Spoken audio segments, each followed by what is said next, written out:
England was collapsing, and everyone could smell it. A king was dying. A kingdom was split. Armies were burning their way across the land. And out on the horizon came a man who was not supposed to become the future of England at all. He was a Viking prince, the son of a conqueror, raised in a world of ships, tribute, and blood. But he would do something far more dangerous than invade. He would stay. He would take the crown, silence his enemies, bend nobles and bishops to his will, and turn himself from a foreign warlord into the King of England. His name was Knut. And the story of how he won the throne is only half the story, because the real shock is what he became after he won it. By the early 11th century, England was rich, famous, and deeply exposed. Its monasteries held treasure. Its towns held silver. Its fields and trade routes made it worth killing for. For generations, Scandinavian raiders had tested its coasts, then struck deeper, then returned again. Every payment made to buy them off only proved another point. England could be hurt, and hurt profitably. On the English throne sat King Ethelred, remembered by history as the Unready, though that name never fully captures the fear and instability of his reign. He was not ruling a calm kingdom that suddenly faced one disaster. He was ruling a country that had begun to look vulnerable, divided, and exhausted. Viking attacks kept coming. English defenses failed too often. Trust rotted from the top down. Then, in 1002, Ethelred made a choice that would echo for years. On St. Brice's Day, he ordered the killing of Danes in England. The full scale of the massacre is still debated, but the political effect was unmistakable. Blood had crossed a line. Revenge would not now come as a raid.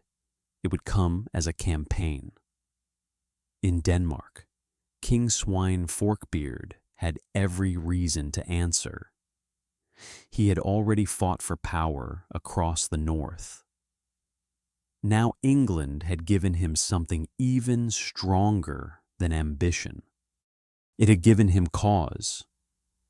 We do not know every detail of Knut's early life.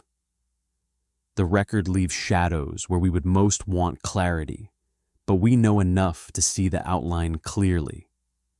He was born into a dynasty built by force. He grew up in a political culture where kingship had to be taken, defended, and performed in front of armed men. Power was not inherited peacefully. It was proven. When Sweyn invaded England in 1013, Knut came with him. He did not first meet England as a ruler in a hall or a church. He met it in conquest. He saw its roads, its rivers, its political fractures, the way regions bent at different speeds, the way fear moved ahead of an army. He learned that England was not one simple block waiting to resist or surrender as a whole. It was a kingdom that could break apart under pressure. And in 1013, it did. Sweyn's campaign was so successful that by the end of the year, he had been accepted as King of England. Ethelred fled to Normandy. For a moment, it looked as if the Danish takeover had already been achieved. Then suddenly, everything changed. In February 1014, Sweyn died. Just like that, the conqueror was gone. The empire he had forced into existence was no longer held together by the man who had made it. The English, seeing an opening, invited Ethelred back. Knut, still young and not yet the figure he would become, found himself in a brutal political lesson. Victory means nothing if it cannot survive the death of one man. He withdrew, but he did not leave quietly. According to later accounts, hostages were mutilated and left ashore at Sandwich, a savage message that England had not seen the last of him. Whether every detail of that story comes through the sources cleanly or not, its meaning fits the moment perfectly. Knut was not retreating in defeat of spirit. He was leaving unfinished business behind. He went back across the sea, but England was now fixed in his future. Then came 1015. Knut returned not as a raider looking for plunder, but as a claimant looking for a crown. That difference is everything. Raids burn and leave. Claimants recruit, bargain, threaten, punish, and wait. They are building something even while they destroy. His fleet came to England, and once again the country felt the weight of Scandinavian war. Knut moved through Wessex with the old Viking speed and violence, but he also did what successful conquerors always do.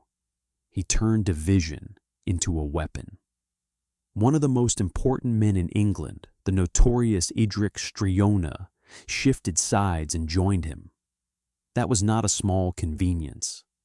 It was a warning flare. If a kingdom's own great men are willing to gamble on the invader, the kingdom is already bleeding from the inside. The old king, Ethelred, was still alive, but his authority was fading. His son Edmund, later called Ironside, was the only figure on the English side who seemed to possess the will to meet Knut with relentless resistance. Edmund was not passive, not resigned, and not interested in surrendering England while his father's regime crumbled around him. If Knut was the invader rising into kingship, Edmund was the desperate counterforce trying to stop history from closing over his house. The two men were on a collision course. As Knut advanced, the politics of the north grew darker. Uhtred of Northumbria submitted. Soon after, he was killed. That too was part of the message. Submission might buy a little time. It did not guarantee safety. Knut's world was not sentimental. It was strategic, and it could be merciless.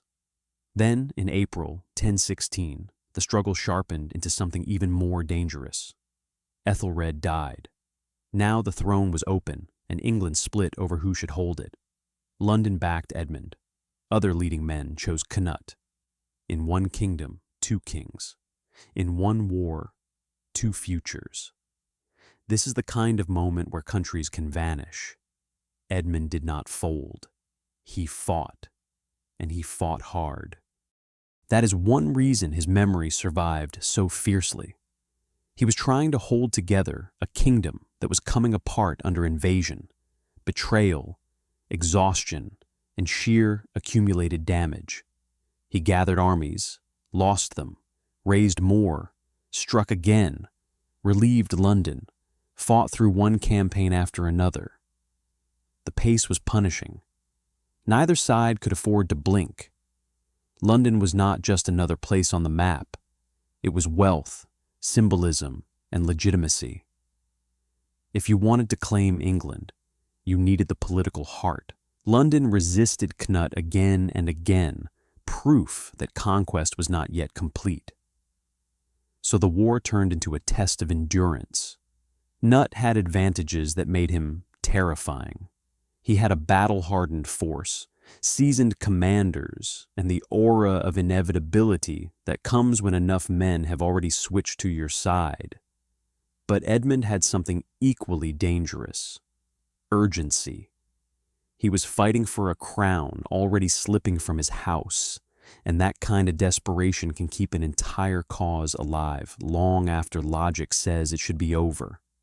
For months, the struggle swung violently.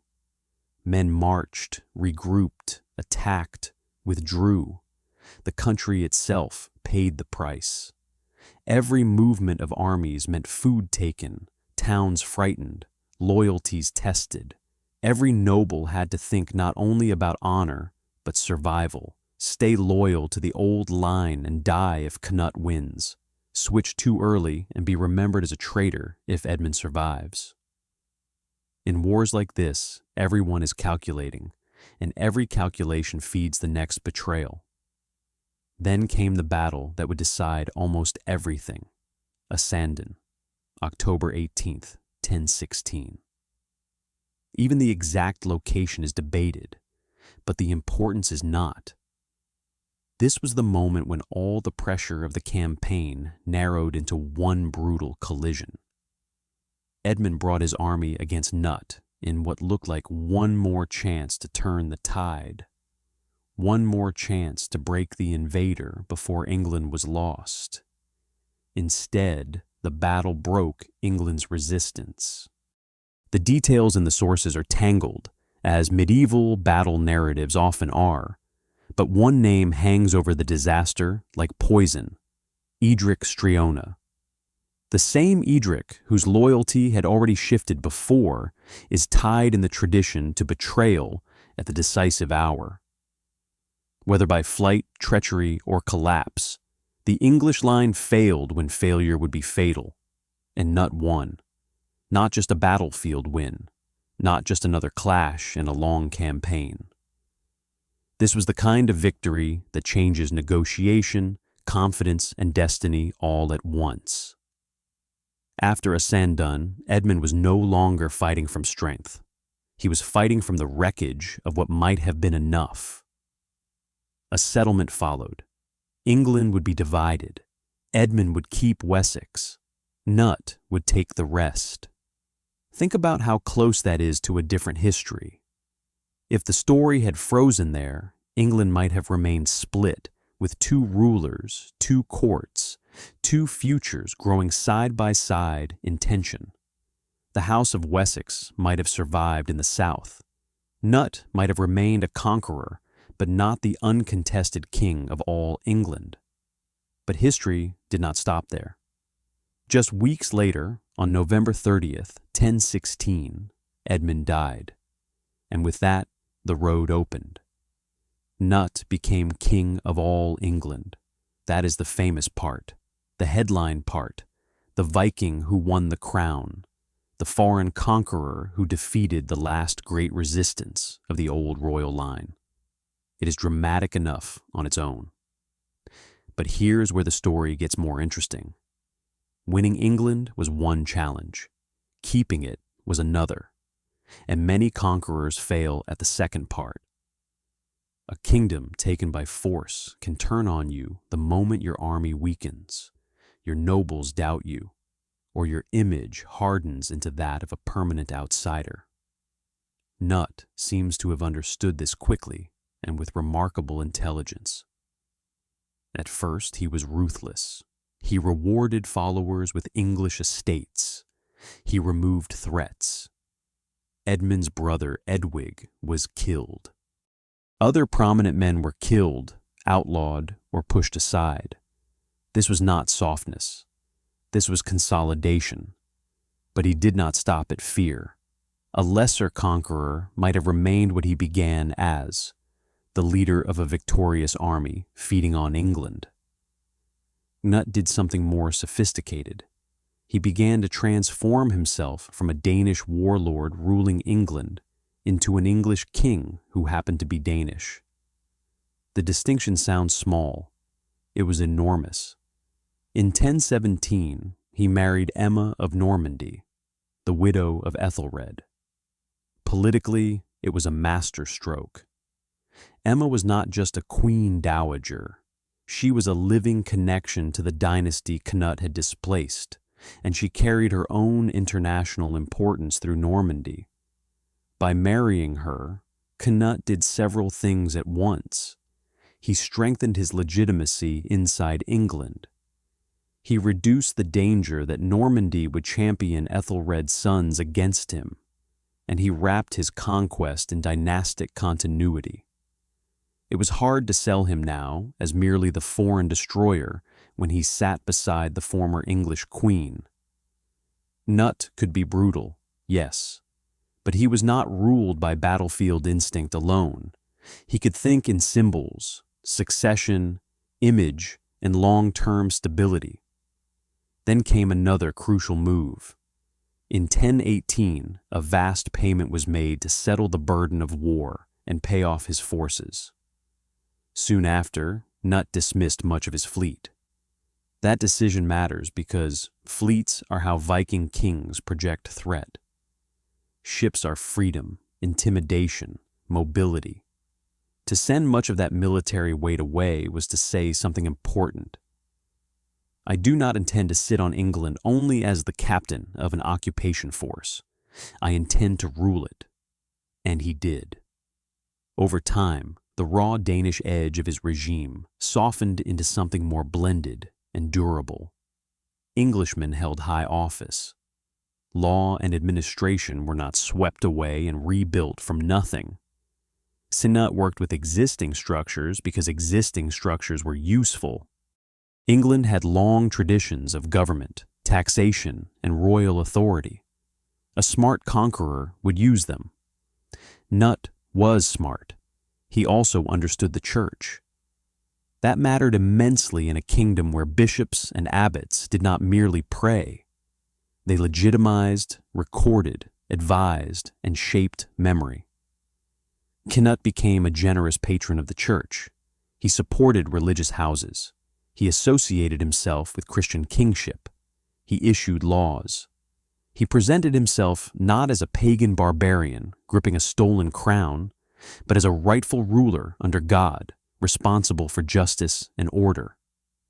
It was part survival, part conviction, part statecraft. And slowly, it worked. England did not remain permanently in a state of occupation under him. He became accepted to a degree that would have seemed improbable at the moment of conquest. He brought peace after decades of instability. Trade benefited. Administration held. The kingdom functioned. This is not to say his rule became gentle in some modern sense. Power in the 11th century was never gentle. Men still died for opposing him. Rivalries still ran deep. His authority still rested, in the final sense, on the knowledge that he could destroy those who challenged him. But kingship is not judged only by softness. It is judged by durability, control, prosperity, and whether people beneath it can imagine tomorrow. Under Knut, many could. And while he was stabilizing England, he was also thinking beyond it. In 1018, after the death of his brother, Knut took the Danish throne too. Now the man who ruled England also ruled Denmark. The old sea roads of the Viking world no longer connected only raiders and traders. They connected crowns. This changed everything. England had once been the target of Scandinavian ambition. Under Knut, it became one of the foundations of Scandinavian power.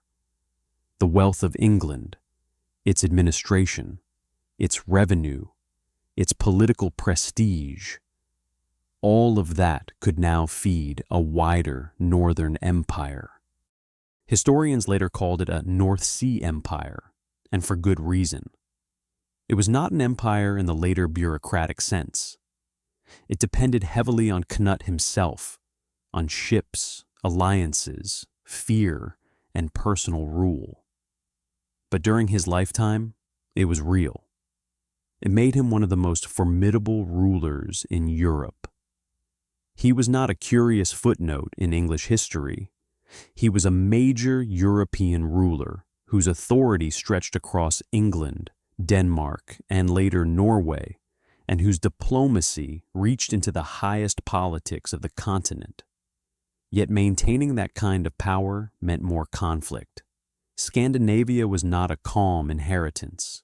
It was a field of rival kings, shifting loyalties and old ambitions. Even after securing England and Denmark, Knut still faced opposition in the north. Threats from Norway and Sweden had to be answered. Allies had to be rewarded.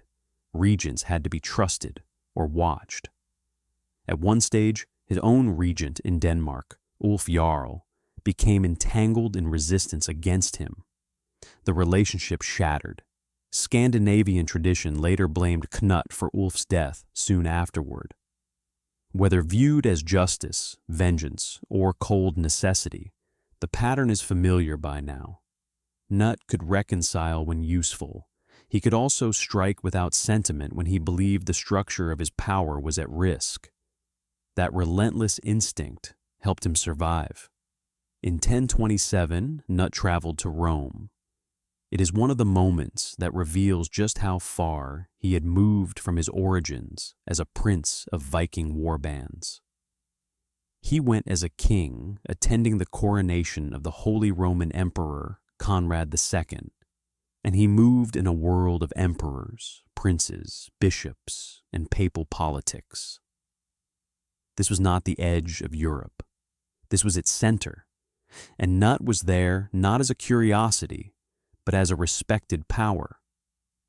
He even wrote to the English during that journey, presenting himself as a Christian ruler concerned with the good of his people and the honor of his kingdoms. He reported practical gains too, including better conditions for English pilgrims and traders. That is such an important detail because it shows the double nature of his kingship. He could think in grand symbols, yes, pilgrimage, piety, imperial ceremony. But he also thought about tolls, routes, privileges, and the concrete benefits of prestige. Imagine what this must have meant to those who remembered how he had first come to England. The same man who arrived with warships and fire was now negotiating among the greatest powers in Christendom as the King of England. And still, he was not finished. In 1028, Knut drove Olaf Haraldsson from Norway and added that crown to his power. Some of that victory came not only from force, but from political manipulation, bribery, and discontent among Norwegian elites. Again, that is classic Knut. He did not rely on one method. He used the sword when needed, money when useful, marriage when strategic, law when stabilizing, religion when legitimizing. He understood that ruling large spaces requires more than courage in battle. It requires pressure from every angle. Now his dominance reached an extraordinary height. England, Denmark, Norway, influence reaching into Scotland, strong connections across the North Sea world, respect abroad, wealth flowing through the system. For a time, he looked almost unbeatable. But empires built around one man always carry a hidden clock. Before we get to that, there is one story that must be confronted because it has swallowed so much of Nut's reputation that it sometimes obscures the man himself. The story of the tide. According to the later legend, Nut had his chair placed by the sea and commanded the waves not to come in. The tide ignored him, of course, and the tale has often been retold as a lesson in arrogance. The foolish king who thought he could order nature to obey. But that popular version misses the point. The story was written down long after Nut's lifetime, and even in its classic form, the meaning is closer to humility than vanity. The king is not proving that he is all-powerful. He is proving that he is not. He is rebuking flatterers, showing that even a king cannot command the sea. Whether the scene happened or not is less important than what it reveals about memory. Nut became, in later imagination, the kind of ruler who could be used to teach lessons about power itself. Not just conquest, not just Viking ferocity. Power, its reach, its limits, its illusions. That is a strange afterlife for a man who began as an invader, because Nut's reign was built on understanding both what power can do and what it cannot. Power can win a battle. It cannot erase the need for legitimacy. Power can terrify nobles. It cannot keep a realm stable forever through fear alone. Power can seize a crown. It cannot make that crown secure unless the people beneath it begin, however reluctantly, to live inside your order. Canute understood that. He had, in a way, learned the lesson of the tide before the legend ever existed. Still, beneath the surface of Canute's empire, the usual dangers remained: succession, rival sons, different mothers, different regional loyalties, and the question of whether three kingdoms could be held together once the hand gripping them was gone. Canute had children by Elfgifu of Northampton and by Emma of Normandy. That alone meant the future was dangerous. Courts form around mothers as much as around princes. Ambitions harden early.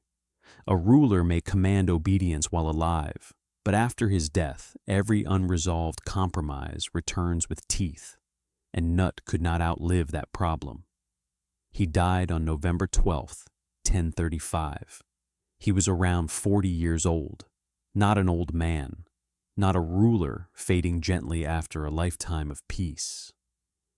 A king still central to the structure he had built. His death exposed the truth that hangs over so many dazzling reigns. What looked solid was to a significant degree personal. His son Harthacnut would take Denmark, but he was absent from England. Harold Harefoot, Nut's other son, moved for power there. Emma fought for her own son's interests. The empire that had seemed so formidable under Canute began to loosen almost at once. It depended on him.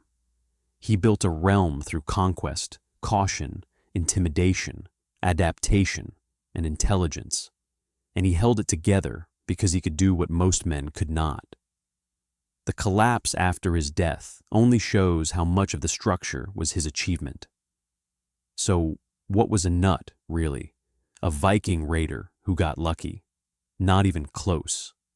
A savage conqueror polished later by chroniclers? Too simple. A pious king who healed England after disorder? Also incomplete. He was all of these things in part, but none of them alone. He was a man formed in the hardest political culture of the North, who came to England through violence and won it through war. He could be ruthless with rivals, cold with former allies, and terrifying in the use of force. But he was also one of the shrewdest rulers ever to wear the English crown. He recognized that lasting rule required more than victory. It required translation. He had to translate himself from foreign conqueror into accepted monarch, from sea king into lawgiver, from claimant with ships into sovereign with legitimacy. Most conquerors never manage that conversion. Nut did, because if you look closely, his life marks one of the great turning points in English history. He was the last great Viking conqueror to take England successfully, but he was also more than that. He stands at the point where the age of raiding and the age of statecraft overlap. In him, the old world of longships and tribute does not disappear. It becomes government. The man who might have remained a northern warlord became the ruler of one of Europe's richest kingdoms. The outsider became the center. The invader became the law. Sometimes the man who arrives as the destroyer turns out to be more capable of ruling than the dynasty he replaced. By the time Nut was gone, even his enemies had to live with what he had proved. England could be conquered from the sea. Its crown could be taken by a Scandinavian prince. Its institutions could survive the conquest. And the man who took it by force could, if he was skilled enough, become not just king in name, but king in function. A generation later, England would face another succession crisis, another invasion, another struggle over who had the right to rule. Behind that later storm stood the precedent Nut had helped create.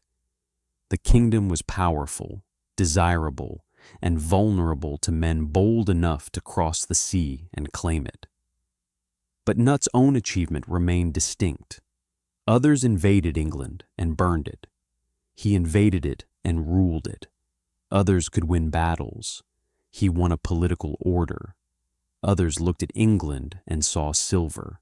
He saw a throne. Once he had it, he used England as the anchor of something larger, something stretching across the northern world and making kings and princes take him seriously far beyond the island he had conquered. That is why reducing him to the tide story does him such a strange injustice. The sea did matter in his life, of course. Ships brought him. Waves carried his armies. The North Sea was the highway of his power. But his real achievement was never commanding water. It was commanding men. English nobles who had every reason to distrust him. Danish followers who expected reward. Bishops who needed persuasion. Rivals who needed crushing. Foreign rulers who needed convincing. Multiple kingdoms that needed to believe or fear that his rule was worth accepting. In the end, Knut's life feels almost impossible in the way only true history sometimes does. A young Scandinavian prince arrives with invasion behind him and uncertainty ahead. His father dies. His first grasp on England slips. He returns. He fights a desperate English champion in a war that tears the kingdom open. He wins.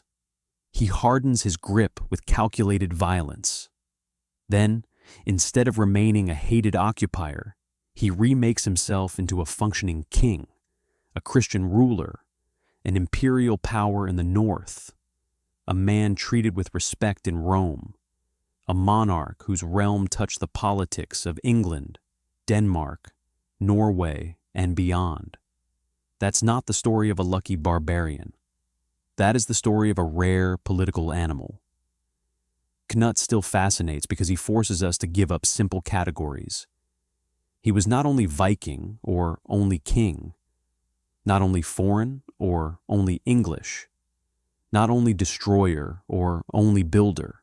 He moved across those lines and left everyone after him to deal with the result. He came from the sea.